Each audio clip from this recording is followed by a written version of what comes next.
Welcome back to the channel, everybody. Thank you so much for joining me and allowing me to continue to be your daily advocate. If you're new here or you're not subscribed for any reason, please do me a huge favor and hit the subscribe button. Thank you to all of you who have been watching and following me for so long. It truly means a lot, and I'm glad that I can be this person. Charles Gasparino might be tired of giving the SEC the benefit of the doubt. He and Eleanor Terrett have given, and he's doing his job as a journalist. They have given the benefit of the doubt. They have bent over backwards, forwards, in every way that you can to give these people the benefit of the doubt. And it's becoming more absurd by the day. Breaking via Eleanor Terrett, sifting through new docs in SEC versus Ripple, it appears that the SEC has adjusted its position on the famous Bill Hinman speech on what constitutes a security from originally his opinion and now the opinion of Corporation of Finance Division. Interesting. Oh yeah, it's interesting, all right. Now let's hear from the official cool guy. Now he gave me this on Friday, but we're gonna play it on a Saturday. So let's listen. He's cool on Saturdays too. All right, third up, we got to hit those digital assets, especially Ripple. They're winning. They're taking down the SEC along with the XRP army. We're just spitting trumors, past videos of them talking. You got documents coming out that Chris Larson, CEO and founder of Ripple, got legal advice that XRP was not a security back in 2012. What has the SEC been doing? What are they doing now? You got Gary saying we need instant settlements on the stock exchanges.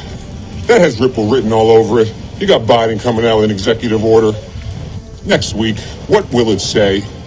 And just keep an eye on DeFi and stable coins. Gary Gensler's not done with them. They're a direct threat to banks, and they want banks working with this new system, not being replaced. All right.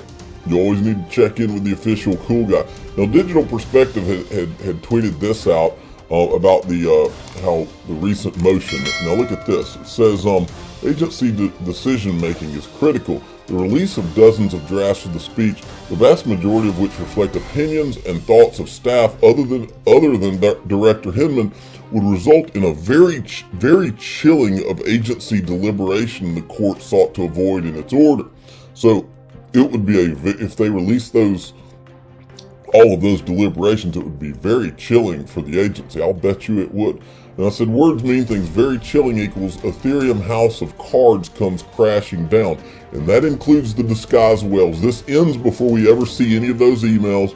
We were forced to uncover. We did not want to have to do this, folks. I am not anti-Ethereum. That is not what this has been about.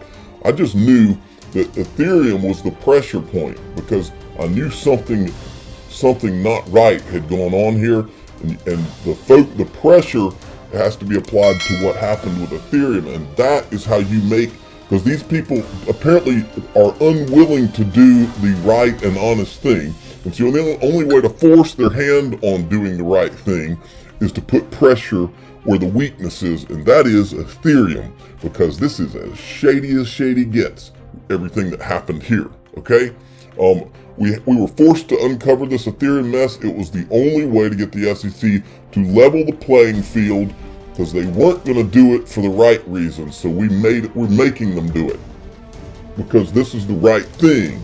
All right, John Deaton, I cited this language in the writ of mandamus. I'm so sick of listening to everyone at the SEC say I can't comment on a specific token or a specific company. The SEC is supposed to provide material information to investors for us to make informed investment decisions. Yes, this is all lies, all this business. Oh, I can't comment. That is baloney. And they know it's baloney. We know it's baloney because the guy that runs the CFTC just the other day in front of Congress said very clearly Bitcoin and Ethereum are not securities. If he can speak clearly, so can the SEC. And then Yassin Mubarak says, wasn't there a signed affidavit by William Hinman that states the speech was his personal opinion? If so, aren't there any penalties for lying in a signed affidavit? I mean, both positions can't be true at the same time, right? Either the SEC is lying now or Hinman lied in the affidavit. I said, or they're all lying. And then John Deaton put this whistleblower alert out that he had put out back on December 16th, I think Bill Hinman could have used some legal advice before signing the sworn declaration filed by the SEC. If his speech reflected only his personal opinion and was not guidance by the SEC, he is in violation of Title V, okay? And I think that's basically using public office for your personal benefit. All right, okay, and then Crypto Law, which is John Deaton's law firm, put this out. Hinman's declaration on June 23rd, 2021 in support of motion to quash the subpoena for him to be deposed. He says this: the speech was intended to express my personal views. During my preparation of the speech, I discussed my thoughts with other commission employees as a part of the commission's ongoing deliberations about whether offers and sales of Ether constituted securities transactions. To the best of my knowledge, the commission had not taken at that time and still has not taken any position or expressed a view as to whether offers and sales of Ether constituted offers and sales of securities. Then the Crypto Law shows the SEC motion tonight to continue to withhold the emails, meeting notes, and drafts of Hinman's speech. This is what they say now. The text of the speech makes clear that Director Hinman was speaking as the Director of Corporate Finance to provide information about what private parties could expect when seeking formal or informal guidance from the staff of the division he led on a topic, the regulation of the offer and the sale of digital assets within his division's purview. In his deposition, Director Hinman confirmed that the speech was intended to share more generally the framework that the Division of Corporate Finance was using in thinking about these assets. So in front of this court, the SEC and Bill Hinman are putting forth that it's his personal opinion here to achieve their end here, but then here they're saying it's the Division of Enforcement's position. Two different things. This judge ought to be angry. We'll get there. I tweeted this today, the SEC's official position, Hinman's personal opinion, and now the opinion of the Division of Corporate Finance. Can we all agree that the SEC has arrived at the dog ate my homework moment? What an embarrassment to this country. And also, Andrew Zell said this: will the judge ever lose patience, or is this how the SEC usually conducts itself in the U.S.? And I said, this is my question. The SEC is now literally making a mockery of this judge's courtroom, or Zoom courtroom. How much does it take for this judge to just absolutely lose it? If I was a judge, I would have lost it a long time ago with these guys, because this is dishonesty at best going on. At best. That's a kind way of saying this. And then this guy uses the same word, dishonest submission. Do model litigant rules and don't mislead the court mean nothing in the United States? The submission contradicts all SEC's earlier submissions, the court's finding that the speech was his personal opinion, and the speech on its bloody face. And folks, this wasn't in court, but let's not forget one other, okay? When Charles Gasparino first came onto the scene, you remember when he said that the people at the SEC were telling him that the reason they didn't go after Ripple is because its infrastructure was not completely built out, but Ethereum's was? These guys have thrown out multiple different positions on all of this stuff. And then we've shown you the video of Joseph Lubin in his own words talking about how the infrastructure is not built out for Ethereum. And we know that they still don't have Ethereum 2.0, that they changed the name to Consensus Layer because the stigma of Ethereum 2.0 was, the stink was too bad. This is all a mockery. It's a mockery of the crypto industry. It's a mockery of the court. It's a mockery of the institution of the United States, the government. It's a mockery of our agencies. It's even a mockery of the President of the United States, because Gary Gensler is his guy. He put him here. A guy that works for me creates this kind of mess of a joke of a situation, and I don't just fire him. I put him in front of my face to tell him he's fired. I mean, this is a joke. It's a complete joke. And everybody knows it. Now, look at this. This is Jesse Powell, who's the CEO of Kraken, and he's commenting on how Canada is trying to lock down people's bank accounts and their crypto accounts. Now, look what he says. This guy says, Is it possible Kraken will be put in a position where told to freeze assets by police without judicial consent, and you probably will comply? Jesse Powell, the CEO of Kraken, says this. 100% yes. It will happen, and 100% yes, we will be forced to comply. If you're worried about it, don't keep your funds with any centralized regulated custodian. We cannot protect you. Get your coins cash out and only trade P2P. And then Jim Cramer puts this out. Well, okay, yeah, the tweet's still there. Store of value, great hedge. So Jim Cramer has now taken a shot at Bitcoin, which makes me immediately think that the red phone must have rang, okay? Because we know Jim Cramer does not tell you what Jim Cramer thinks. Jim Cramer tells you what he's told that you should think. And that's what he talks about. Jim Cramer, this is what I think goes on behind the scenes. Jim Cramer, we've been instructed to change the narrative. Yes, sir. And then he goes out like on his clown show, Mad Money, and tells everybody what he's supposed to tell everybody. Bitcoin magazine Bloomberg SEC received over 150 letters in February demanding a U.S. Bitcoin ETF. And then there was this from James Rule. Kurt Weickert, or Wuckert, I don't know, on Fox Business says, is there a difference between Ethereum? These people are listening to what we are talking about, folks. This guy, this Weickert guy, he is chief Bitcoin historian from Real Coin Geek, okay, whatever that is. Bitcoin since 2012. He likes bananas and hates scams. Listen to what he says. You can tell just from what he says. He's been paying attention. They're all paying attention. Is some difference between Ether and XRP? Not in my opinion, no. Ethereum was issued in a crowd sale. It was arguably the first ICO. We've heard from Vitalik Buterin and Joe Lubin on stage that they issued it the way they issued it in order to raise money so they could create Ethereum 2.0. And if you recall, this whole thing that Ethereum is not a security is based largely on the opinion of Hinman, who basically said it just barely made its way through because of proof of work, which is something we know is on the roadmap of Ethereum to get away from. So I think the argument that Ethereum is not a security is a paper-thin argument at best. Oh yeah, see, they all know now. And look, if these guys had not gone after Ripple, nobody ever would have known. They could have just taken their free pass and kept their mouths shut, but they all had to run their mouths and then say, go get Ripple too.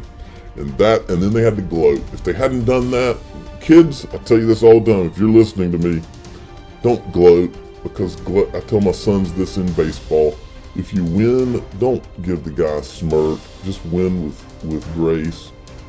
These Ethereum guys, if they had just kept their mouth shut, but they had to go out and do tweets where they called XRP a shit coin and all. Vitalik Buterin did that. I mean, they had to go out and run. And then the people got so, and then the arrogance.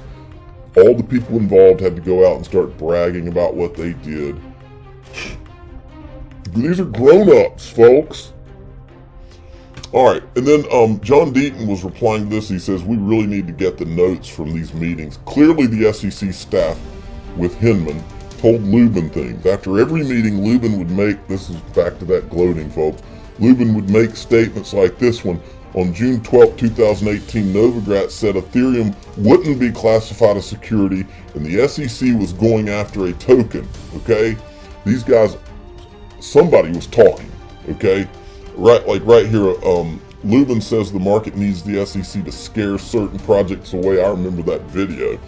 We've shown you all these videos. Look at the archive. Go to crypto-law.us. That's John Deaton's website. He's got a video library that lays it all out. I like this tweet right here from ex-captain. We all need to question the integrity of anyone not demanding an official investigation into the SEC and ETH-gate. And I said we should also question those industry participants who claim to want regulatory clarity for crypto, but won't even utter one word of support for Ripple or John Deaton. And I copied in the Blockchain Association, the Digital Chamber of Commerce, Kristen Smith, who's the executive director of the Blockchain Association, and Perry Ann Boring, who is the founder of the Digital Chamber of Commerce. Both of their organizations and them have issued no support whatsoever for Ripple or for John Deaton. And then there's this, and I'm going to make a point here, folks. This guy says Cardano is again hanging by a thread at $1.03. 95% of buy volume is likely coming from the buyback program. This may be the single most overvalued asset on the planet at the moment. When it drops, you know what that reminds me of? Remember the time Joseph Lubin said that XRP was extremely overvalued because of something he must have known, right? This guy says ADA must be single most overvalued asset on the planet at this moment. When it drops to 50 cents, it will still be 98% overpriced. Hey, Charles Hoskinson, have you considered maybe moving buyback support from $1 to 50 cents to preserve dry powder? And then Charles Hoskinson, who I like, replies to him and says, there is no buyback program, and if you keep lying publicly, then I'll consider litigation. I'm directly asking you to stop writing deceptive tweets intended to slander and mislead the general public. Now, I retweeted Charles Hoskinson's tweet, and I said this: anything that threatens the Bitcoin and Ethereum narrative will be attacked. The tentacles are many to this Wall Street machine plan. I've been saying this for a long time, folks. It's not any one person, but this is a coordinated plan. Make you no mistake. And I'm not saying they all get on the phone every day and say, okay, here's what we're going to do next. I'm just saying they're all a part of the machine. Crypto media, traditional media, trolls, talking heads, lawsuits, government attacks. Keep fighting the good fight, Charles Hoskinson. They fear the real tech. See, that's the problem. That's why they have to do these attacks, is because Bitcoin and Ethereum are the inferior technology, and they've been trying to hold off the real technology with all of these methods. We've seen it with XRP, and once Cardano started to rise, we started to see attacks on Cardano. Remember this one? Mike Novogratz, last question before I go shower. Can anyone make a real bull case for ADA? Does anyone build on it, use it? Why is its market cap so high? Why is its market cap so high? Should it be a funding asset? It's one of the few cryptos I haven't traded in my life. Reminds me of the time Mike Novogratz went on and was bragging about how XRP had achieved this all-time high, and he says he was shorting it. And it also reminds me of this time. Remember this? What do you make of the big move in XRP that we've seen recently? You know, I wish someone could explain it to me. So you don't get it either? So you don't get it either. In other words, the woman from CNBC, remember, these are the same people that have been towing this Bitcoin Ethereum line from all the way back from 2018 and before. They've been towing this line. Trust me, this is a Wall Street plan, and I don't know how coordinated it is, but I think it's pretty coordinated. That these people, and look, we know just from producing all the videos, a lot of these people had to know something, because a lot of them predicted things that happened very shortly thereafter. In fact, Mike Novogratz himself, just a few days before the Ethereum free pass, the Bill Hinman speech, just a few days before, he said, I don't know the exact quote, but it was something to the effect of, I'll bet dollars to donuts that they say that Ethereum used to be a security, but now it's not. It was something to that effect. But literally days before the thing. How would he know that? We've got him on there's videos where he's saying that Lubin was his contact and that he had a person at Consensus in Brooklyn. He hired a guy, he put a guy there. That's what he said in a video. What in the world has gone on in all this thing, folks? These are their own words. We're just showing you what they've said and what we know that they've said. What's going on behind the scenes, who knows? But I'll guarantee you, we never ever see those emails from the SEC that went around on the Ethereum free pass, because I believe that the breadcrumbs inside of those emails lead to places that the guys at Wall Street will not and cannot let this go. So enjoy your day, everybody. I'm always here for you. Leave any comments or questions below, and be sure to subscribe. But thanks, everybody. I really appreciate you. Enjoy your day, and I always have your back. So thanks so much, everybody.